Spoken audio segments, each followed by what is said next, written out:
Everybody, we're back in the workshop this morning. Well, it's late morning. Yesterday I went through what I was doing with the carburetors. Today I've decided that it might be a good idea to take out these little chaps. Don't know if you can see that. Main jets. They come out quite easy actually. I'm going to put this one back in to give you an idea. Let me just clean it off a sec. Right, okay, first of all I'm going to clean out the inside. Block your ears because you're going to hear some hiss.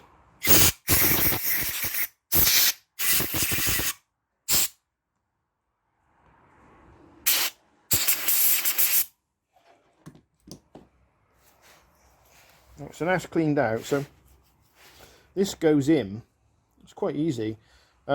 This little recess here in the top of the, don't know if you can see, in the top of the jet faces forward. Now obviously that's probably to shield it and get a better atomization of the fuel as the air comes through the carb. So what I'm going to do is I'm going to put this in from the other side, and there's a little notch there for guys that have not done this before. There's a little notch. Can you see that keyway? That goes into a pin. You can just see that pin through the hole just in there. Just put your back. So let's just push this one home.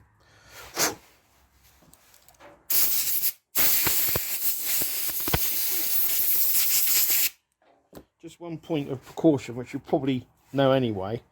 Don't be tempted to use wires on these little holes. Just use an air line, because if you push wire in there you could damage the hole. I know it sounds crazy, but it is possible. So that one will go. I'm going to show you that.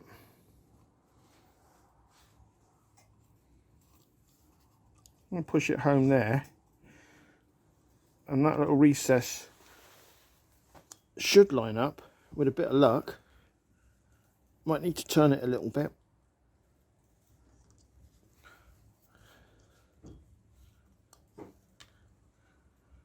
It's fiddly to do with one hand. There we are. So that's how, and of course when you screw the cap on there, which is this little chap, so you can see that with a washer, it pulls that home. Let's put you back.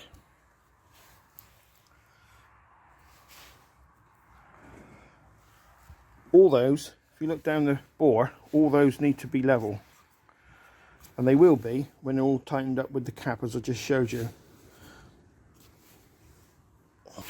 Right, so they look pretty good. Let's give them a good clean off again.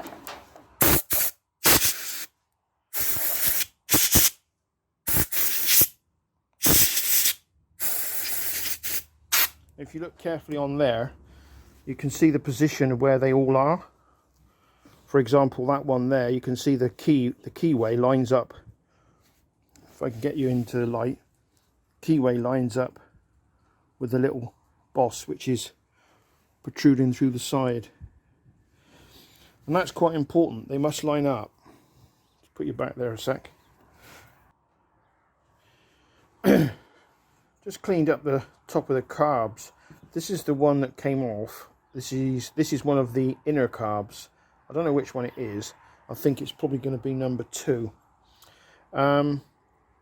This was chromed, but over the years, because it's one of the inner carbs, it's difficult to get to clean. The other one was worse, but I put that on me pillar drill. Finally got that up and running now, and used a wire brush to clean off the worst. I'm going to see if I can get it down a bit more, and then I'm going to probably paint these with Hammerite black, because I cannot really see how I'm going to protect them. The chrome is just, well, it's just gone, I think. It's just past it. When you think of what the others look like, these are the ones on the outer. This is one of the outer carbs, and you can see that's in pretty good order, probably because it's been kept clean. The difference, quite incredible really, isn't it? So we'll work on that one, and we'll see how we go. I'm going to probably get a little bit more aggressive with the old wire brush on there and see if I can bring it up a bit better. Right, put a bit more time into this one, and I think you'll agree with me, it's looking a lot better than its next door neighbour. So I'm going to probably put that one to one side, and we'll work on this one now. See if we can get this one up close to that one. I'm going to do a bit more work in the corners here, because you can't really get in there with the brush on the pillar drill, but the rest of it hasn't come up too bad. But it certainly will be better with a coat of hammerite. So we'll put that one to one side at the moment, and we'll continue with this one.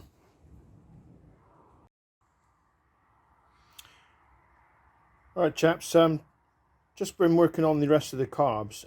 If you look carefully, you can see all these jets and bits and bobs are back in. On these two here, I've finished these two. So I'm going to put the float chamber on that one, tap the pin home, which is the hinge for the float. Excuse me, for the float, and then I'll start from scratch on this one. When I say start from scratch, I did put the main jet in earlier, which you saw, but just bear with me. I'm just going to put that float back onto this one.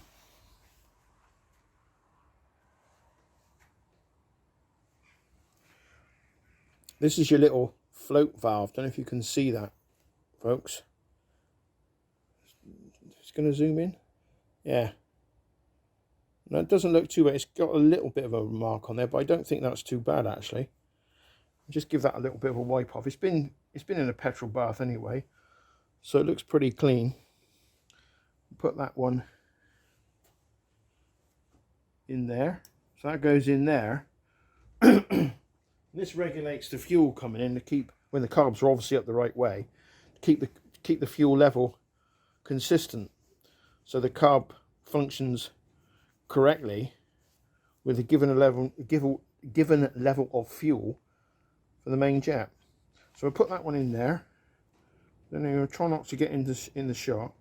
I'm just going to line it up very carefully. And there he goes. Now this is an interference fit, this pin, but I just like to tap them home just gently. I use my little toffee hammer.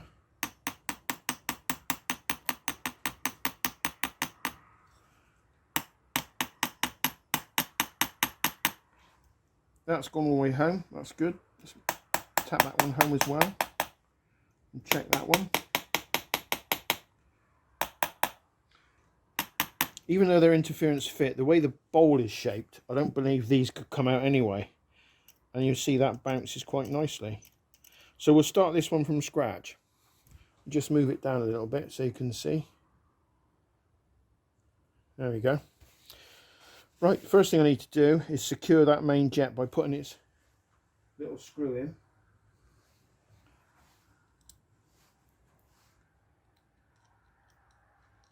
And that will pull it home. It's going to pull it up because it goes in from underneath when the carbs are on its side, or on their side I should say.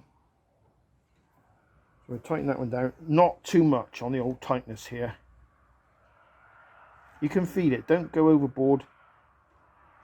It's pulling it home. That's more than enough. Now I've got that one in with its washer and it's pulled the main jet home. I'm now going to do the float valve.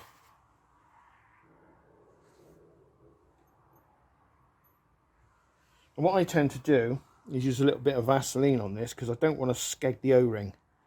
I don't want to damage it. Skeg? Well, it's just my way of saying damage. If you rip that O-ring, then you're gonna have a problem. So I just like to make a little bit of lube on that. Nothing major. Just so that it slides in quite nicely. There we are, slide in and out. I can feel there's friction there, so I don't need to worry about replacing the O-ring. He says with a great deal of intrepidation. We'll find out at a later date. I feel that would probably be okay. Right, so now let's put the float valve in. Again, we'll give it a nice clean off. Just going to give it a bit of a blowout. In fact, I'm going to take that back out again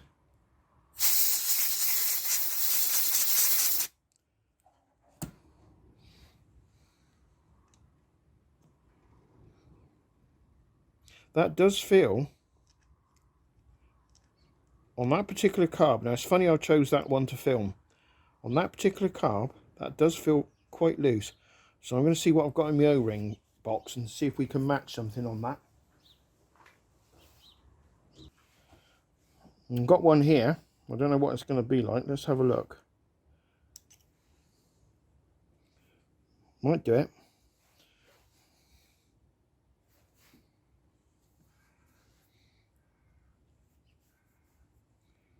Don't want to damage this O-ring if I can help it, because it might be the only one I've got.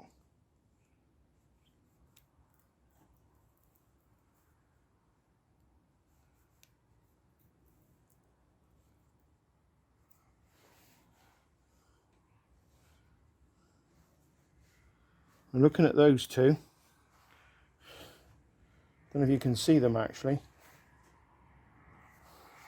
They are a little bit different. Can you see that, guys? Put it on my hand. Don't know where that O-ring will give a little bit. Let's see how we go. Bit of lube. It's the only one which is really loose.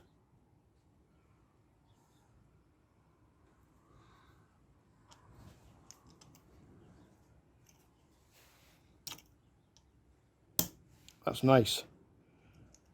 That's nice. So that O-ring can go over there. Right. Now that's on there, let's bring the camera right up. Pull it out. Put a bit of lube. Just in case it didn't go on the film. And we'll push it home. And it does feel good. Plop. Feels good, firm. Right, let's put the float valve in.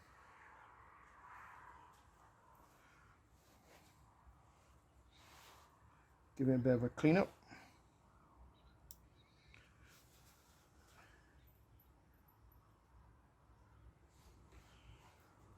Float valve holder.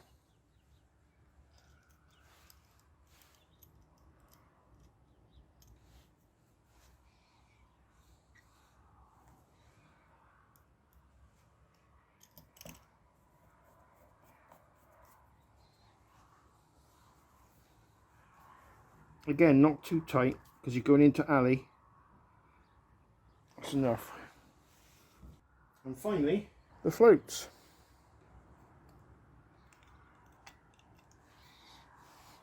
Now, for those of you who don't know, the way this works is quite clever.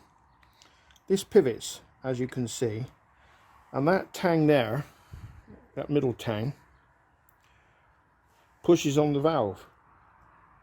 It's got, you can see this, I'll just push it down. Can you see that? That opens to let the fuel in.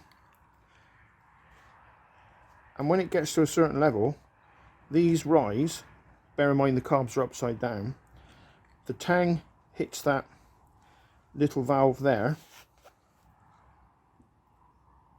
and it shuts off the fuel. So you've constantly got a regulated, a regulated flow. Just going to tap that home.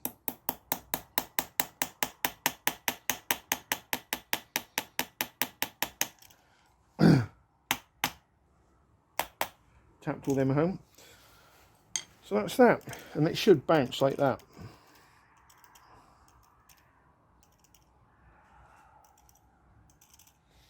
That should be okay. Right.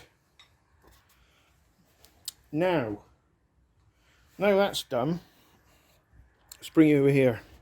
We need to clean up these bowls. And these bowls, as I said on the earlier part of the video, are in disgusting state. So what I'm going to do, I'm going to put the camera down, and I will clean up one of the bowls, and then we'll see what we can do as far as fitting it is concerned. Right, folks, remember I said earlier about the state of these bowls? I've just grabbed the one, just one, and I don't know if you can see in there, but I have never seen so much debris and a float bowl, and it's really caked on. This is all that's come out on this white sheet. This is all that's come out inside that bowl, and this is all in the trap at the bottom. It's the lowest part of the bowl, which is a good idea because it catches it. So we're just going to undo this screw. It's not very tight because I took them out earlier.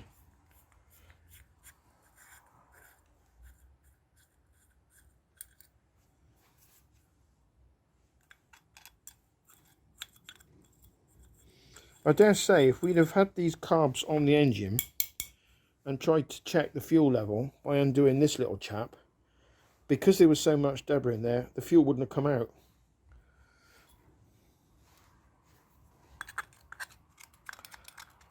Just wanted to show you how bad it can get. Now, when all this goes back together,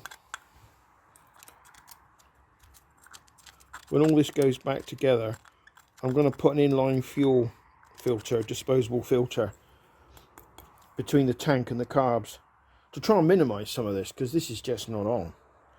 I mean, okay, it's been quite a few years probably that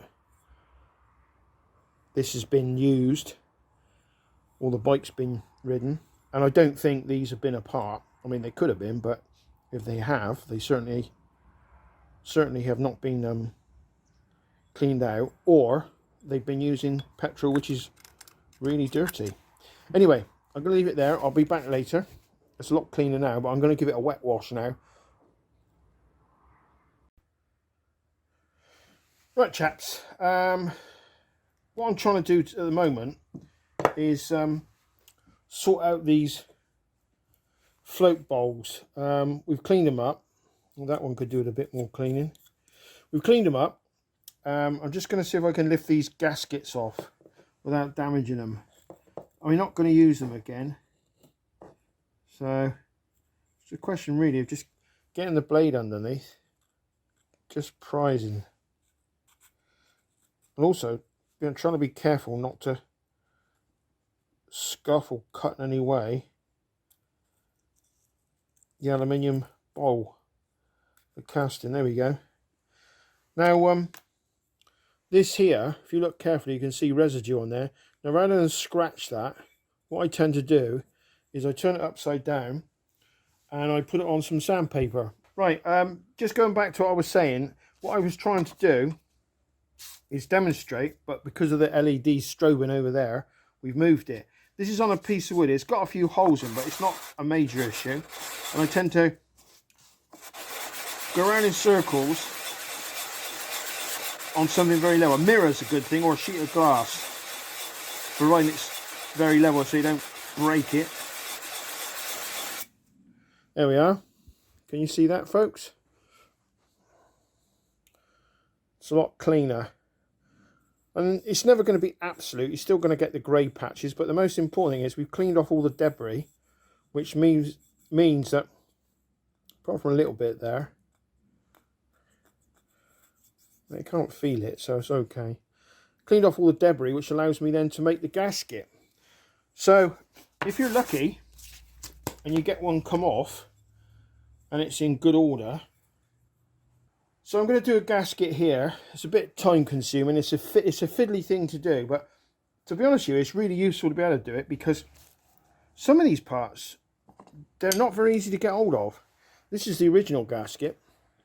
So what I'm going to do is get some gasket material, which is this.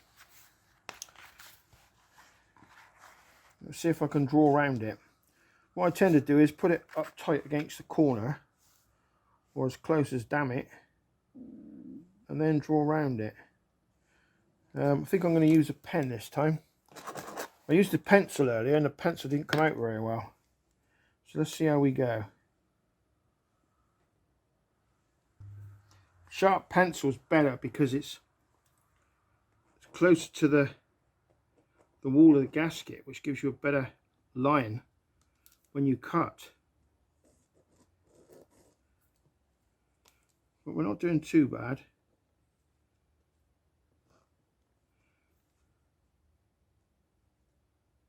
moved a little bit. That's all right, we're back on track. Yeah, that's it. So that gives us our basic outline. We can cut that round there. What I tend to do is cut the middle out first, because it's easier to do that than it is to mess about with holding it, because then there's a danger of trying to cut the middle out and then ripping it. So let's just cut it out the sheet. I'll put the sheet away. To start off, I tend to just get a good knife, just cut round it roughly.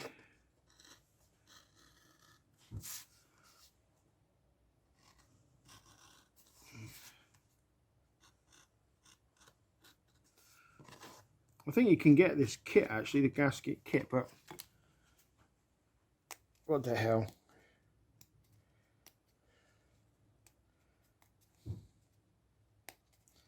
Now I've got some little scissors here, which are my pen knife, but they're not brilliant, but let's see how we go. I'm going to see if I can move into the light to get close up on that on that line.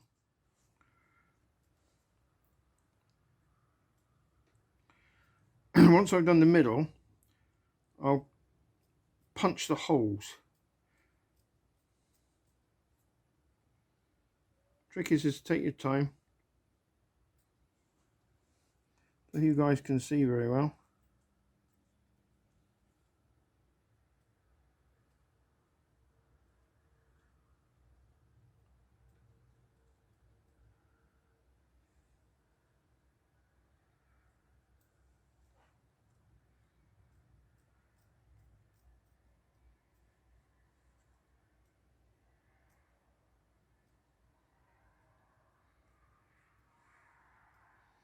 Quite satisfying, when you don't rush it and cock up and cut across somewhere where you shouldn't.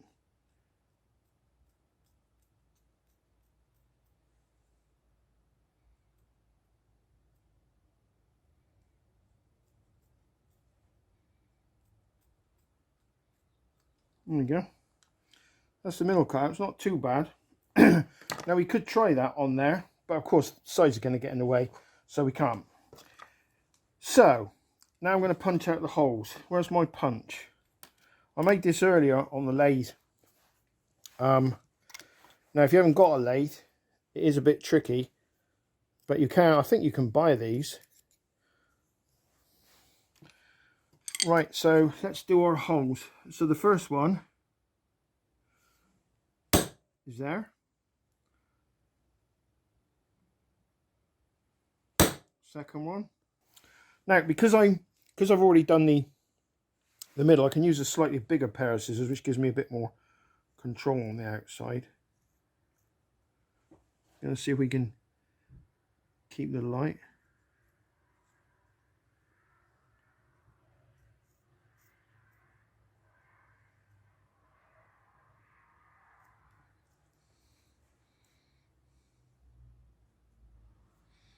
So when you get close to a hole, you've got to be so careful you don't chop into it. If anything, give yourself a bit more room.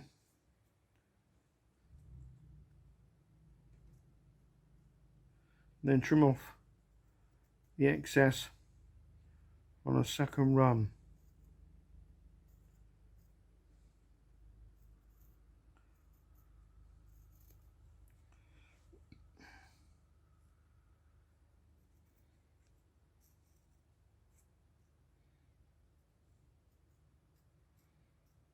This tab on the back there, I don't think it does a lot on this model.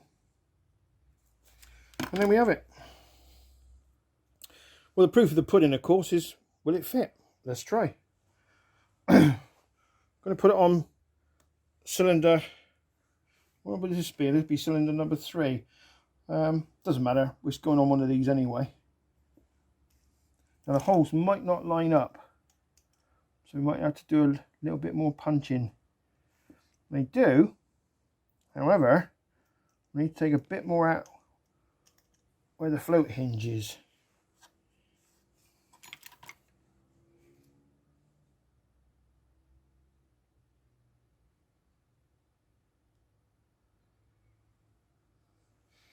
So you guys can see that.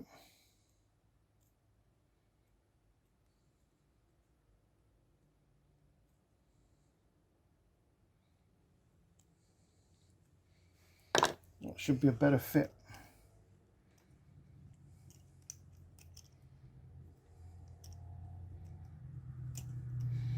We don't want it to ripple. We want it to go down flat. That's still not quite right.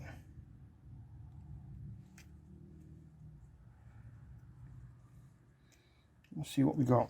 Now, the best way to try it, of course, is to put a cup on.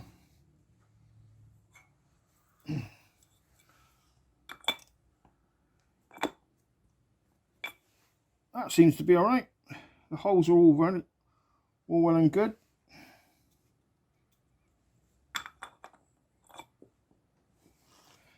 That one's done.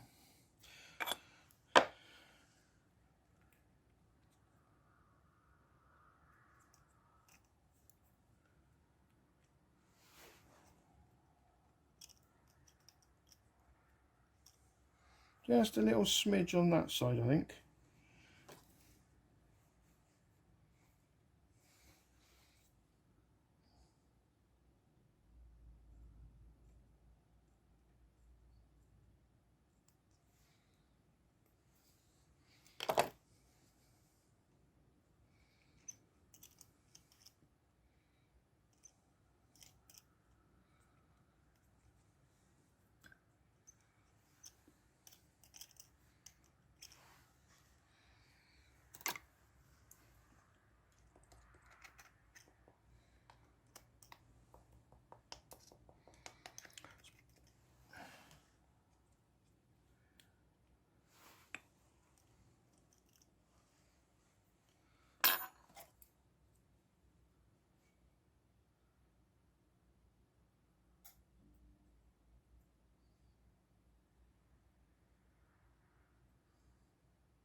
That's better.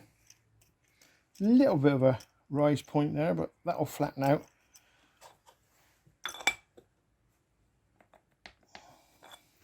There we go.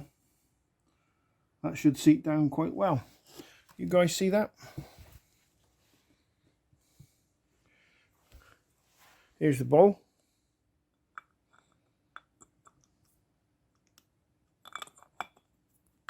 Just wiggle it. Feels good. Doesn't feel lumpy. That should seat down well. Right, so there we go. That's how we make the gasket. I'm going to stop the camera there. I'll be back in a minute.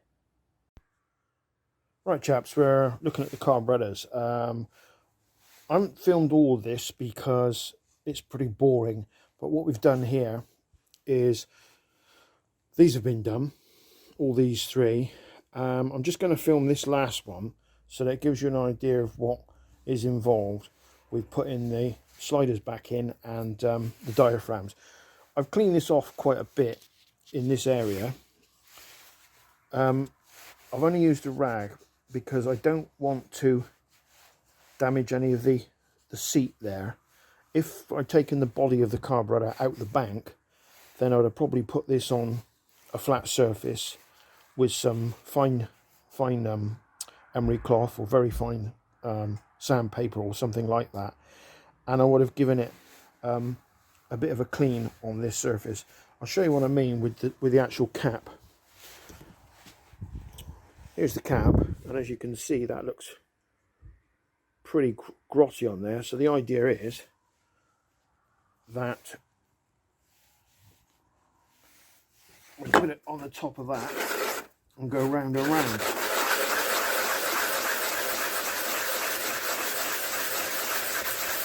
keeps it flat, and it also takes off a lot of the rubbish.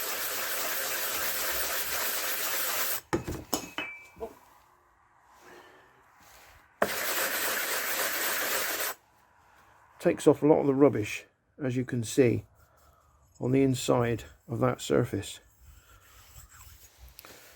So let's put you back.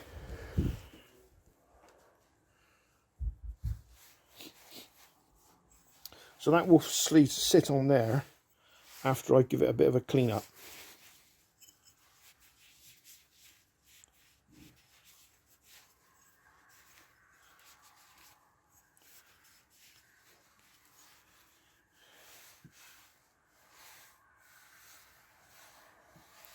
This is the diaphragm, and got a couple of important points here.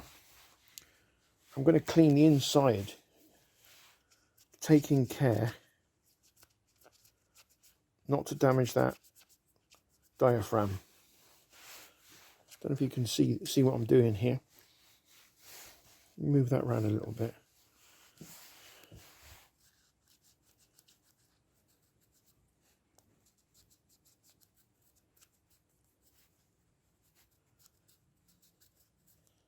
Don't really want to touch the diaphragm whilst I'm doing this, because it could split. It's quite old.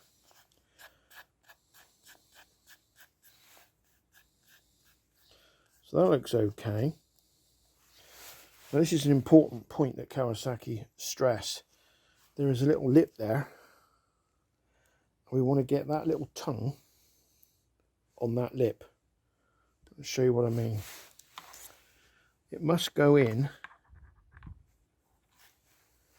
like that. But if you look carefully, that's sort of shrunk. The edge of the diaphragm, the circumference is shrunk slightly. So what I'm intending to do is to put that down safely. I'm Vaselining this up. Just a smear. Just so that it slips into place as we put the cap on.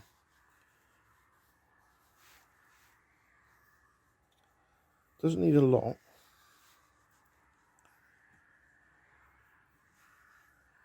I'm also going to smear the top of the cap here on the outside.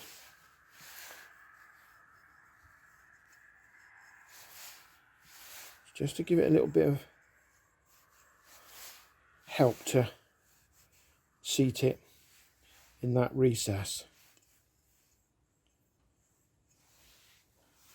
Right, so we're ready to put it together. So clean that one off.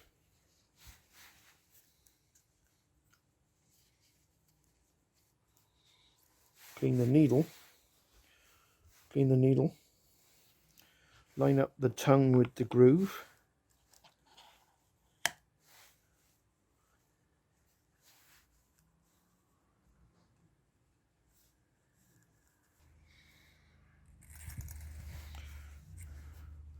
Right, so we've greased that all up.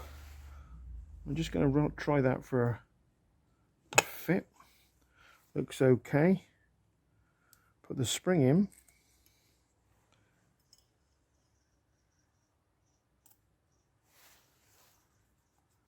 And then start to put the screws in.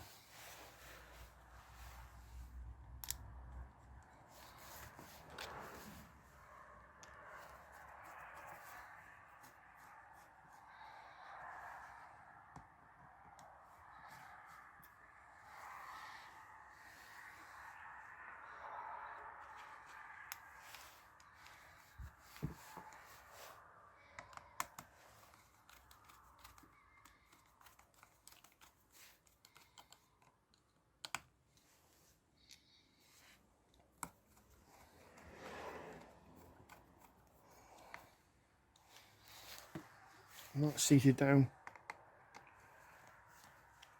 quite nicely, I think. I will take one off tomorrow after it's been compressed for a few hours, just to check, to see if the idea of this bit of lube will work. And that's it. Those carbs are now really ready to go on the bike. Right, chaps, we're just looking at the clearance now between the bucket and shim arrangement on the head. This needs to be done with great care because we need to know that the clearance between the little shim, which looks like a 2p piece, which is there, the feeler gauge is just resting on it, is the right thickness. If it's not, it can cause the valve not to seat down properly, and if that's the case, obviously the engine's not going to run as efficient as it should do. Now I'm just going to check this one, and what we normally do is I will put in the smallest one first of all, which is 0.4. That goes in there quite easily. You can see it in the oil bath. We go up one, 0.5. That goes in there quite easily. Then go to 0.7. 0.7 is a bit of resistance, but it will go in. But there is resistance with 0.7.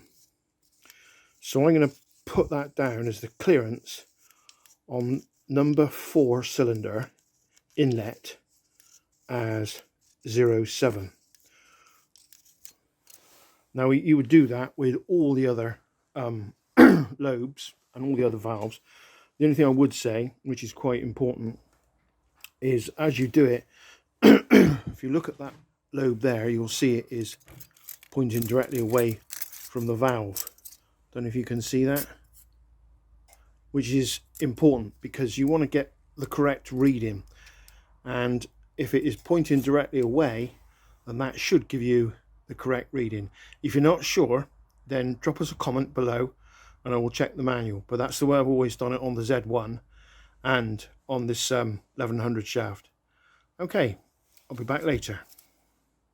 We're back on the camshafts, chaps. Well, what I've been doing, I've managed to get all the other shims out to take a reading. I'll show you that later, but what I'm actually doing now is I'm giving you a demonstration of the way I do it. Now, there's several different types of tools for this. Just trying to find...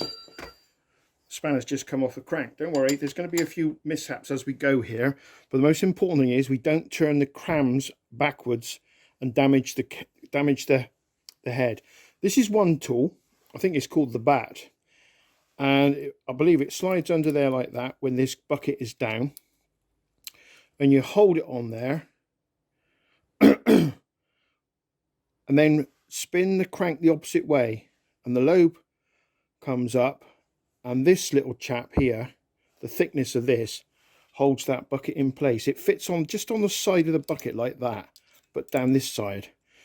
I don't particularly get on too well with that. It has worked. People do use it. I know a few guys down south, before I moved, use it.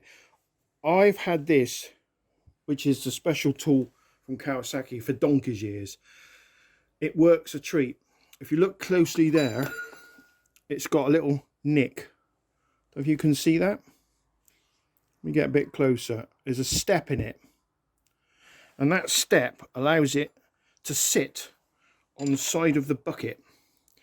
And what happens is you use the lobe to push the bucket down as you turn it. Now I always say with this, be very careful, because once you've got the tool in there, you don't want to turn the crank in such a way that lobe pushes against the tool, because if you do, it will almost definitely damage the casing. So I'm spinning it backwards now, and the lobe, if you look carefully, the lobe is pushing the bucket down. So now I can insert my tool and I move it along to a little spot here. There's a raised spot here on the casing, just there. It's a little flat area. We move that in there like that.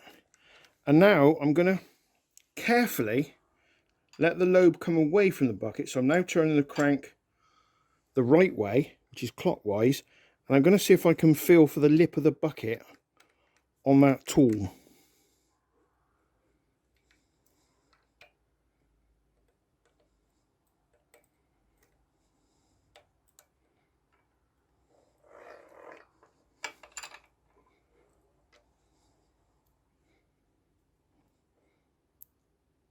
I'm pushing on it. I want to try and find it. Yep, there it is. So now I'll come back and I can feel that's biting. So I'm going to push down, take that tool away a minute, then I'm going to come up and I'm going to make sure that that bucket, there's a little bit missing here on the edge of the bucket. I don't know if you can see that. I'm going to make sure that's at the highest point, which is there. Can you see me pushing that round? Let me just move you in a sec. Can you see that little, that's spinning the bucket. There is clearance between the lobe and the shim, but it's not enough. So I'm putting that bucket there at about equal to that hole. And put you back down a sec.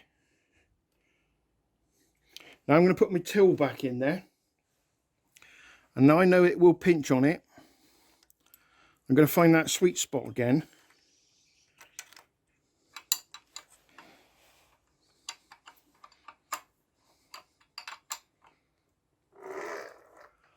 Sometimes the bucket spins round as you do it.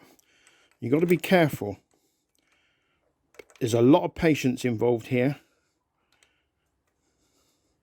Now I'm bringing the lobe backwards, well no, forwards in rotation, and I'm looking for that sweet spot again to grab the bucket.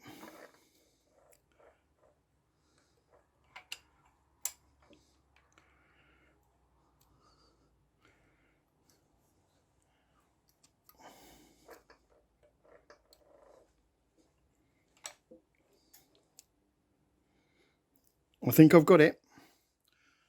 So now we'll come all the way to the top very carefully.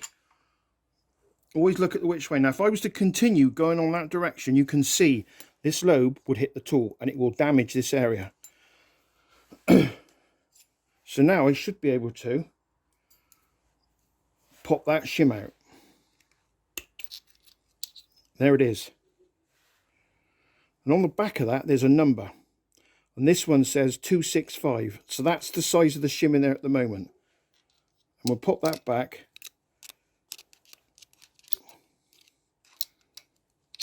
Try and seat it down.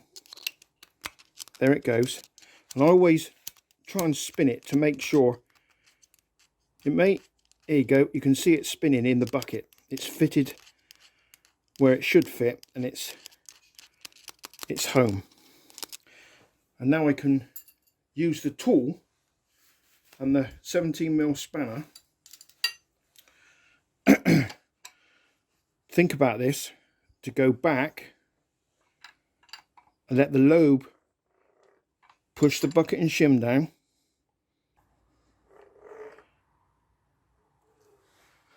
Just going to check something a minute, guys.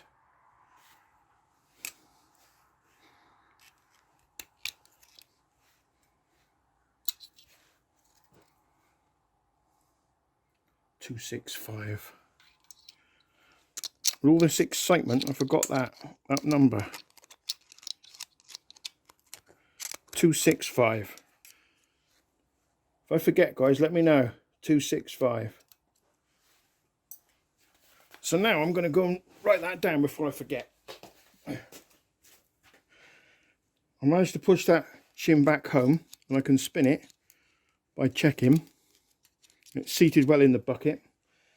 So now I'm going to be very careful and continue with what I was doing a minute ago, which is to turn the crank backwards so the lobe comes away from the tool. That is critical, because if you go forward, it will hit the tool and break the casing. So now this tool will become slack. Watch what happens. There you go. The lobe is now pushing on that bucket. And it's pushed the bucket down. So we know that's all right. Now I've done them all. Obviously I didn't film them all doing it because some of them are very tedious. I've left this one till last because it's a good one to put the camera to and you can see it hopefully fairly clearly. But if you do this, you can use this tool, the bat. I don't particularly like it myself, but it does work. But you won't beat the Kawasaki tool. Now I've had that, as I said, I've had that for donkey's years because that's what I use on the Z1. This will work, I think, more or less on any double overhead camshaft machine or engine from Kawasaki. But there you are. That works a treat. So we've now got the shim sizes. And what I'm going to do now is look at the charts to see what shim sizes I'm going to need to change. No, we see what shims I'm going to need to change to get the right clearance between the lobe and the actual top of the shim. So I'll be back later. Right chaps, I'm over by the chart now, and if you look at this diagram, this is my diagram of each valve as we go across, if we were sitting on the bike. This is the one I'm going to do to give you an idea of how this works. Now, the clearance was 0.6, okay? So now, if I look down here, I look at 0.06, 0.05 to 0.15, and I look at the present shim size, and the present shim size is 245. So I look on that top chart and try and find the thickness of that shim. There it is, 245. I come down to the line of where the clearance is, and it's in the clearance specification. So there's no specified change needed there. The specified clearance is as it says there on that line. So any of these that meet on that line, you don't need to change it. So we know that this one is okay. Let's look at another one. I want to try and find one if I can to give you an idea of the shim that we may need to change it to. So let's look at the next one. Well, the clearance there is 0. And if we look at the chart from 0 to 0.02, there is this line. And if we look at the present size of the shim, 255, which is there, we need to come down to a 245. That's what it's specifying. We travel along, come down from the shim size that we're using, which is a 255, and we follow the line of the clearance, we need to go to a 245. So this one needs a 245. Now I hope that gives you an idea. This chart is, I don't know whether it's downloadable, but I can actually take a snapshot of it if I can, and I'll put it onto the video. So let's just see what we can do there.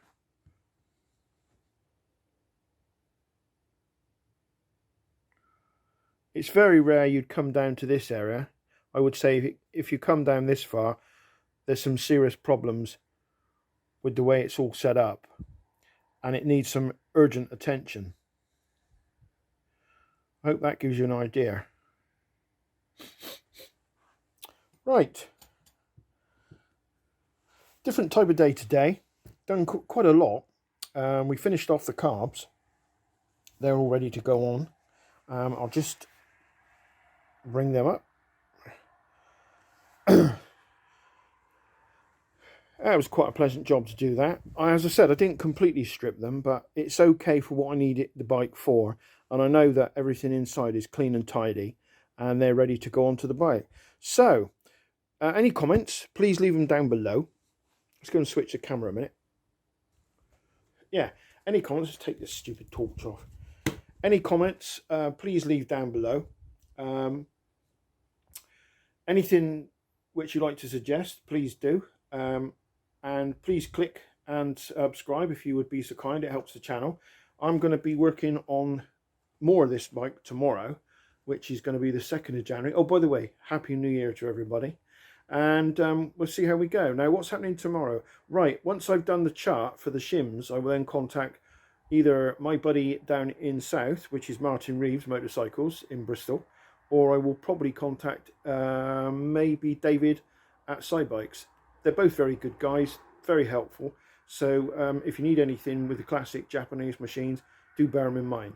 I'm going to sign out now, and I'll be back later. And as I said, we'll be putting the new shims in when they come through, and I'll start again. I'll run through that with you so you can see how we do it. Right, so I say cheerio, bye for now.